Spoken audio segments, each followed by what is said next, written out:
दिल्ली की जनता को अपना मेयर तो मिल गया, लेकिन इस प्रक्रिया के दौरान जो दृश्य जनता ने देखे उसे देखकर जनता भी ये सोच रही होगी कि ये पार्षद उनका कल्याण क्या ही करेंगे। दिल्ली नगर निगम में जो भी हुआ वह नज़ारा देखकर यही कहा जाएगा कि राजनीति नहीं गुंडागर्दी है। ये दिल्ली का नगर निगम नहीं बल्कि मानो कोई कुश्ती का अखाड़ा बन गया हो, जिसमें पार्षद एक दूसरे को चित करने के प्रयासों में लगे हैं। नमस्कार, आप देख रहे हैं TFI, जो देश का सबसे विश्वसनीय ऑल्टरनेट न्यूज मीडिया पोर्टल, और मैं चमन मिश्रा। आज आपको बताऊंगा कि कैसे मेयर के चुनाव के दौरान दिल्ली नगर निगम में जूतम पेजार हुई। आम आदमी पार्टी राजनीति बदलने के लिए आई थी और वो उन्होंने करके भी दिखा दिया। नहीं तो बताइए, मेयर के चुनाव में जूतम पेजार पहले कभी आपने देखी है? आम आदमी पार्टी ने करके दिखाया है। आपको विश्वास नहीं हो रहा तो नगर निगम की इन तस्वीरों को देख लीजिए और समझिए कि कैसे आम आदमी पार्टी ने राजनीति को बदल कर रख दिया है। नगर निगम की इस कुश्ती प्रतियोगिता में बीजेपी के पार्षद रूप पहलवान ने भी कम हुड़दंग नहीं मचाया। उन्होंने भी आम आदमी पार्टी के पार्षदों को जमकर टक्कर दी।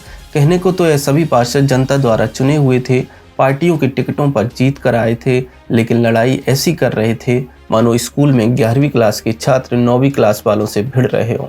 दिल्ली नगर निगम के सदन में देर रात जबरदस्त हंगामा हुआ।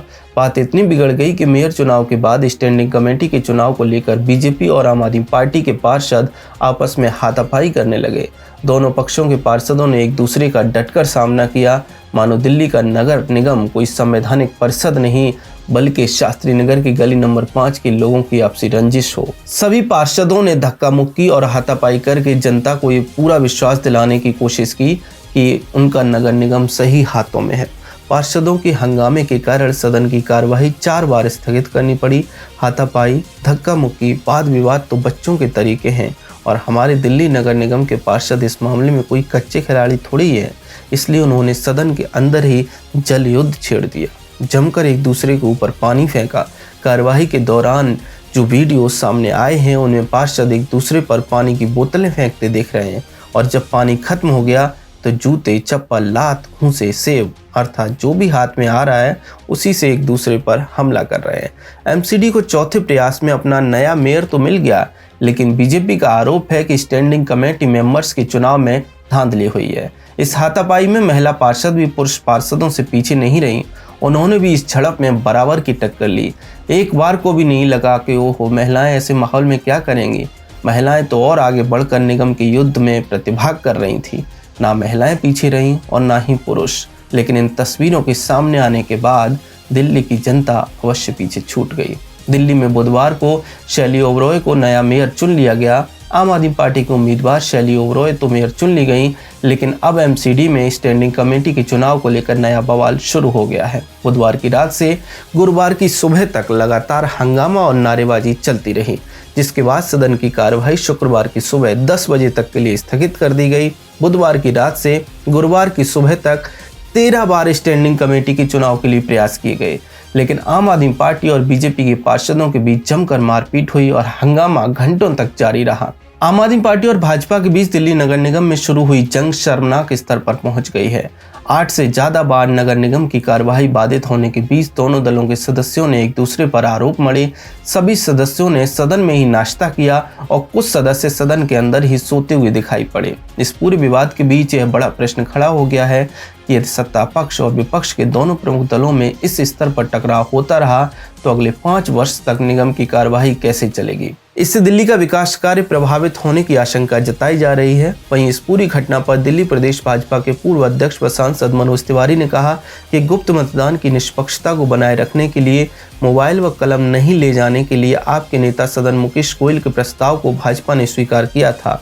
महापौर व उप महापौर का चुनाव शांतिपूर्ण हुआ। बाद में महापौर ने स्थायी समिति के चुनाव में मोबाइल व कलम ले जाने की अनुमति दे दी, जिसका भाजपा पार्षदों ने विरोध किया तो आप पार्षदों ने हमला कर दिया। साथ ही भाजपा सांसद प्रवेश वर्मा ने कहा कि महापौर की तुलना में उप महापौर चुनाव में आपको कम वोट मिले। इससे आम आदमी पार्टी को लगा कि उसके पार्षद स्टैंडिंग कमेटी के चुनाव में भाजपा उम्मीदवार के पक्ष में वोट देंगे। इस कारण महापौर ने स्थायी समिति के चुनाव में मोबाइल व कलम ले जाने की अनुमति दे दी। आप पार्षदों ने मोबाइल से मतदान की फोटो मुख्यमंत्री, उप मुख्यमंत्री व संजय सिंह को भेजी है। यह गुप्त मतदान के अधिकार का उल्लंघन है। अब कुछ लोगों के मन में ये प्रश्न उठ रहा होगा कि आखिर ये स्टैंडिंग कमेटी होती क्या है। दरअसल दिल्ली नगर निगम में स्टैंडिंग कमेटी का खास महत्व है। बता दें कि स्टैंडिंग कमेटी निगम की सबसे ताकतवर कमेटी होती है। ऐसे में भाजपा और आम आदमी पार्टी दोनों चाहते हैं कि स्टैंडिंग कमेटी पर उसका वर्चस्व हो। स्टैंडिंग कमेटी के पास कई महत्वपूर्ण वित्तीय और प्रशासनिक अधिकार होते हैं। स्टैंडिंग कमेटी की बैठक हर हफ्ते होती है। लगभग सभी महत्वपूर्ण मामले इस कमेटी से पास होकर ही मेयर की अध्यक्षता वाले सदन में जाते हैं, जिससे आप अंदाजा लगा सकते हैं कि ये कमेटी कितनी शक्तिशाली है। सभी इस बात से परिचित हैं कि दिल्ली नगर निगम का प्रमुख मेयर होता है, लेकिन उसके पास बहुत ही सीमित शक्तियां होती हैं। स्टैंडिंग कमेटी ही दिल्ली नगर निगम को प्रभावी तरीके से संचालित करती है। यही कमेटी निगम के प्रतिदिन के कामकाज का प्रबंधन करती है। किसी भी प्रोजेक्ट के लिए वित्तीय मंजूरी स्टैंडिंग कमेटी ही देती है। साथ ही नीतियों को लागू करने की जिम्मेदारी भी स्टैंडिंग कमेटी की होती है। यही कारण है कि बीजेपी और आम आदमी पार्टी के पार्षदों के बीच स्टैंडिंग कमेटी में वर्चस्व को लेकर विवाद छिड़ा हुआ है। आपको बता दें कि स्थायी समिति के 6 सदस्यों का चुनाव होना था। दिन में महापौर और उप महापौर पद पर आपकी शैली ओबराय और आले मोहम्मद ने जीत दर्ज की, लेकिन स्टैंडिंग कमेटी के चुनाव को लेकर बात अटक गई और हंगामा खड़ा हो गया। भाजपा ने आम आदमी पार्टी पर स्थायी समिति के चुनाव में एक सोची समझी साजिश के तहत हंगामा करने और भाजपा पार्षदों पर हमला करने का आरोप लगाया है। उसका कहना है कि जब महापौर व उप महापौर के चुनाव में मोबाइल व कलम ले जाने पर प्रतिबंध था, तो स्थायी समिति के चुनाव में इसे ले जाने की अनुमति क्यों दी गई। यह निष्पक्ष गुप्त मतदान की प्रक्रिया का उल्लंघन है। वहीं भाजपा नेता मनोज तिवारी ने आरोप लगाया है कि पूरा विवाद स्टैंडिंग कमेटी के सदस्यों के चुनाव के दौरान मोबाइल सहित कोई आपत्तिजनक वस्तु न ले जाने को लेकर हुआ था। उन्होंने कहा कि आम आदमी पार्टी सदस्यों के अनुरोध पर ही स्टैंडिंग कमेटी के सदस्यों के लिए मतदान के दौरान मोबाइल व पेन न ले जाने पर सहमति बनी थी, लेकिन आरोप है कि मेयर चुने जाने के बाद सदन की पीठासीन अधिकारी शैली ओबराय ने आम आदमी पार्टी सदस्यों को मोबाइल और पेन ले जाने की अनुमति दे दी। भाजपा ने कुछ वीडियो जारी कर कहा है कि उनके पार्षदों के साथ मारपीट की गई है। भाजपा नेता ने कहा कि आम आदमी पार्टी यह पूरा विवाद स्टैंडिंग कमेटी में अपनी संभावित हार को टालने के लिए कर रही है। आम आदमी पार्टी नेताओं ने अपने पार्षदों को यह आदेश दिया है कि वे स्टैंडिंग कमेटी में वोट देने के बाद अपने मतदान की फोटो पार्टी नेताओं को भेजें। उन्होंने इसे अलोकतांत्रिक और अपने ही पार्षदों पर अविश्वास करने का मामला बताया। गौरतलब है कि एक दिन पहले ही इन्फोसिस के फाउंडर नारायण मूर्ति ने दिल्ली को सबसे अनुशासनहीन शहर बताया है। दिल्ली की ट्रैफिक नियमों को लेकर लोगों के रवैये से नारायण मूर्ति नाराज दिखे थे। अब दिल्ली के इन पार्षदों ने नारायण मूर्ति द्वारा दिल्ली को लेकर कही गई बातों को सही ठहराने में कोई प्रयास बाकी नहीं छोड़ा। दिल्ली नगर निगम में अराजकतापूर्ण वातावरण बना हुआ है। उस पर आप लोगों का क्या कहना है, कमेंट सेक्शन में हमें अवश्य बताएं।